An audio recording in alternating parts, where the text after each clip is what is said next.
बिस्मिल्लाहिर्रहमानिर्रहीम। अज़ीज़ तलबा तालिबात अस्सलामु अलैकुम। साल अव्वल के उर्दू लेक्चर में खुश आमदीद। अज़ीज़ तलबा, आज का हमारा मौजू है हिस्सा ग्रामर, जिसमें हम जो है वो शेरी इस्तिलाहात पर बात करेंगे। शेरी इस्तिलाहात ऐसे शायरी के अंदर ऐसे असूल व ज़वाब्त को कहते हैं जिनको शोरा हज़रात अपनाते हैं और अपने कलाम में हुस्न पैदा करते हैं। ये एक फ़न है, ये एक हुनर है जिसके ज़रिए जो है शायर हज़रात अपने कलाम में जो है वो खूबसूरती पैदा करते हैं। इस इल्म को इल्मे अरूज़ कहते हैं।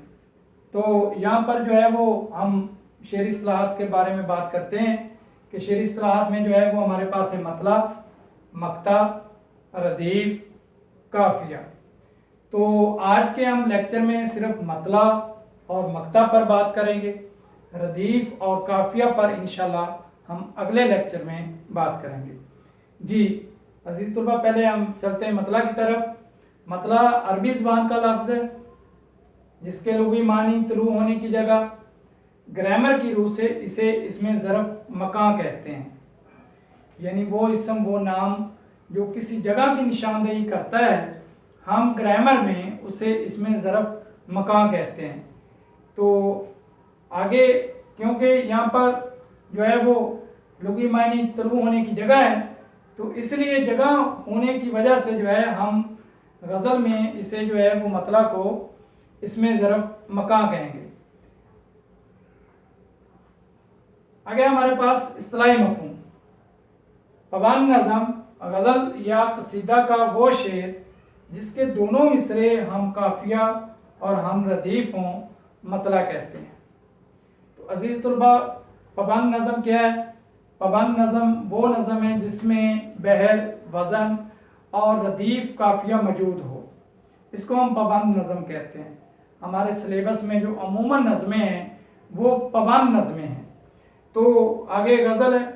गज़ल में जो हर शेर होता है वो अपना अलग मफ़हूम रखता है और एक शेर दूसरे शेर के ताबे नहीं होता।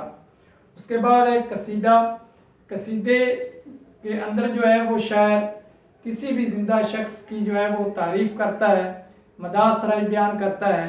तो लिहाजा गज़ल, नज़म या कसीदे का पहला शेर जिसके दोनों मिसरों में काफिया और रदीफ मौजूद हो, हम उसे जो है वो मतला कहते हैं।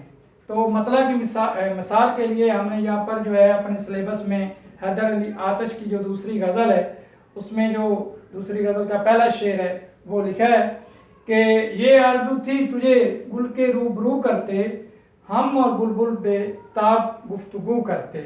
तो यहाँ पर जो है वो रूबरू और गुफ्तगू जो है वो काफिया है और आगे जो करते करते है वो हमारे पास रदीफ है। तो इसके बाद मतला को कलाम का नकीब भी कहते हैं। जैसा कि आप जानते हैं कि किसी भी महफिल के अंदर जो नकीब होता है उस महफिल की जान होता है और वो उस महफिल का आगाज़ करता है, उस महफिल को आगे लेकर चलता है। तो लिहाजा गज़ल में भी जो है वो मतला नकीब की हैसियत रखता है, क्योंकि मतला के मानी हमने देखा कि तलू होने की जगह, निकलने की जगह, आगाज़ होने की जगह। तो लिहाजा गज़ल और नज़म और कसीदे में हम मतला को जो है वो नकीब के नाम से भी जानेंगे, यानी कि मतला का दूसरा नाम नकीब होगा। इसके बाद ये अजाफी कुछ मालूमात हैं जो कि मतला की जो तारीफ़ है उससे हटकर हैं, वो भी मैं चाहूँगा कि आपको बता दूँ। तो यहाँ पर लिखा हुआ है मतला सानी, मतला सालस, हुस्ने मतला। तो अजीज़ तलबा, जब गज़ल के अंदर पहले मतले के बाद मतला जो है वो सानी आ जाता है, तो मतला सानी क्या है? मतला सानी ये कि जो जैसा कि हमने पहले मतले के बारे में जाना कि पहले मतले में के दोनों मिसरों में जब रदीफ और काफिया मौजूद हो तो फिर वो मतला होता है।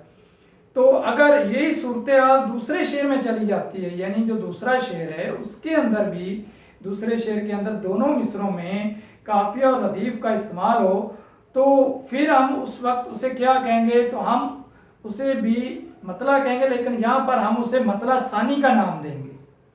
अगर आप पूछते हैं कि सर अगर तीसरे शेर में भी यही कैफियत हो और यही सूरत हाल हो तो उस सूरत में हम उस मतले को क्या कहेंगे, तो उस वक्त जो है हम उस मतला को मतला सालस कहेंगे। यानी पहला मतला, दूसरा मतला, तीसरा शेर जिसके अंदर दोनों मिसरों में रदीफ काफिया आ गया, तो हम इस सूरत में उसका नाम जो है वो मतला सालस रखेंगे, यानी वो मतला सालस होगा। उसके बाद है उसने मतला। मतला सालस के बाद वो शेर के जिसके पहले मिसरे में ना रदीफ है ना काफिया है और दूसरे मिसरे में रदीफ भी है और काफिया भी है, तो इस सूरत में हम उसको जो है वो उसने मतला कहेंगे। तो यहाँ पर यह भी सवाल पैदा होता है कि क्या पहले जो पहला मतला है उसके बाद जो आम शेर आता है कि उसके पहले मिसरे में रदीफ काफिया नहीं होता, दूसरे में रदीफ काफिया होता है और इस तरह फिर आगे जो है वो गजल चल पड़ती है, तो हम उसको क्या कहेंगे। तो अजीज तुलबा यहाँ पर वो भी उसने मतला होगा, यानी कि उसने मतला उस वक्त आएगा जब भी मतले का इख्तिताम होगा, यानी मतला जब खत्म, मतले का जो मफहूम है वो ख़त्म होगा, मतले की अहमियत ख़त्म होगी, मतला अपना तासर ख़त्म कर देगा। उसके बाद कोई भी जो आम शेर होगा जिसके पहले मिसरे में ना रदीफ हो ना काफिया हो, जबकि दूसरे मिसरे में रदीफ भी हो काफिया भी हो, तो हम जो है वो उसे मतला कहेंगे। इसी तरीके अगर मतला सानी के बाद आम शेर आ जाता है और उसमें जो है वो पहले मिसरे में उसके जो है वो ना रदीफ है ना काफिया और दूसरे मिसरे में रदीफ काफिया है, तो फिर हम उसको जो है वो उसने मतला कहेंगे। अगर मतला सालस के बाद आम शेर आ जाता है तो फिर हम उसको जो है वो उसने मतला कहेंगे। लिहाजा उसने मतला की तादाद एक ही है कि जब भी मतला जो है वो अपनी अहमियत छोड़ता है या मतले का जो तासर है वो ख़त्म होता है, तो उसके बाद कोई भी जो पहला शेर आम शेर आता है जिसके पहले मिसरे में ना रदीफ है ना काफिया है और दूसरे मिसरे में जो है वो रदीफ भी होता है और काफिया भी होता है, तो इस सूरत में वही पहला शेर जो है आम जो शेर होगा वो उसने मतला होगा और इसकी तादाद जो है वो एक ही है। बाकी जो बिल तरतीब नीचे शेर चलते हैं मक्ते तक, वो जो होते हैं वो उसने मतला नहीं होते, उसने मतला वही होता है जब भी कोई मतला जो है ख़त्म होता है तो उसके बाद कोई आम शेर आता है तो हम उसे जो है उसने मतला का नाम देते हैं। ये था हमारा आज का मतले के बारे में मालूमात कि मतला अरबी ज़ुबान का लफ्ज़ है, लुग़वी मानी तलू होने की जगह, हम इसे सूरज के निकलने की जगह भी कहते हैं और जगह का नाम लिया गया है तो लिहाजा ग्रामर की रूह से इसे जो है हम इसमें ज़रफ़ मकान कहते हैं। इस्तिलाही मफ़हूम के पाबंद नज़म गज़ल या फिर कसीदा का वो पहला शेर जिसके दोनों मिसरे हम काफिया हों हम रदीफ हों, हम उसे जो है वो मतला कहते हैं। जैसा कि मैंने मिसाल भी पेश की कि ये आरज़ू थी तुझे गुल के रूबरू करते, हम और बुलबुल बेताब गुफ्तगू करते। फिर हमने आपको ये भी बताया कि मतले का दूसरा नाम नकीब भी है।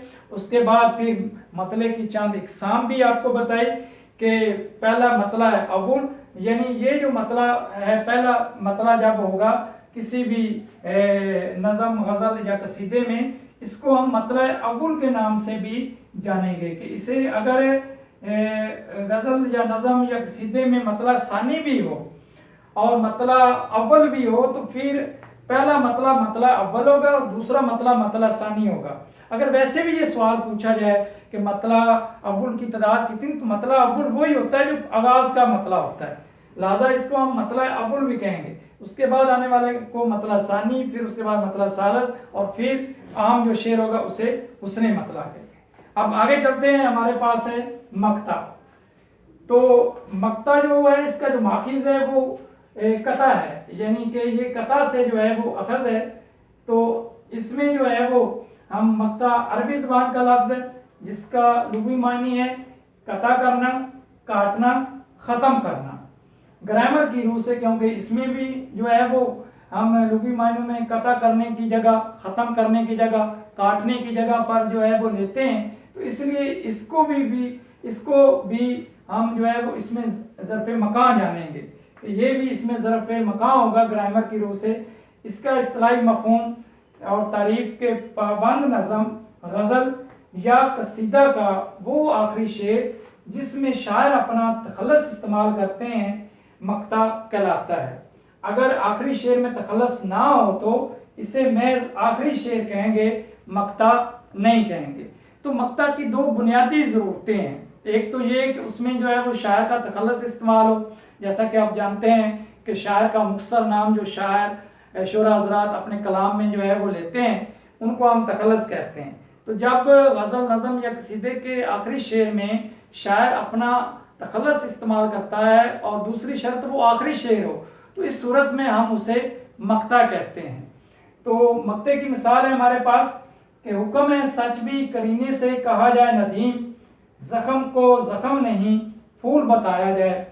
तो ये मक्ते की जो है वो हमारे पास मिसाल है कि जैसा कि आप देख सकते हैं कि यहाँ पर जो ये अहमद नदीम कासमी की गज़ल का जो है वो आखिरी शेर है, तो नदीम ने जो है वो इसमें अपना तखल्लुस अहमद नदीम कासमी ने जो है वो नदीम इस्तेमाल किया है। तो ये आखिरी शेर भी है और इसमें तखल्लुस भी है, तो ये मक्ता होगा। अगर आखिरी शेर है और उसमें मक्ता नहीं है तो फिर हम उसे मक्ता नहीं कहेंगे, बल्कि उसको गज़ल या नज़म या कसीदे का आखिरी शेर कहेंगे। तो दूसरी सूरत ये है कि अगर मक्ता जो है वो शायर ने जो कोई एक और भी इस्तेमाल किया, यानी आखिरी भी इस्तेमाल हो गया, इसके अलावा भी कोई शेर है जिसके अंदर उसने अपना तखल्लुस इस्तेमाल किया है, तो वो भी हमें लगता है कि ये भी मक्ता होगा। तो अजीज़ तुलबा वो होगा मक्ता ही, लेकिन हम उसे मक्ता सानी कहेंगे। लेकिन हमारा जो असल मक्ता होगा वो ही मक्ता होगा जो आखिरी शेर होगा। अगर ऊपर कहीं इस्तेमाल हो गया है तो वो फिर हम जो है उसे जो है वो मक्ता नहीं कहेंगे, बल्कि वो मक्ता सानी होगा, यानी असल मक्ता नहीं कहेंगे, मक्ता सानी होगा।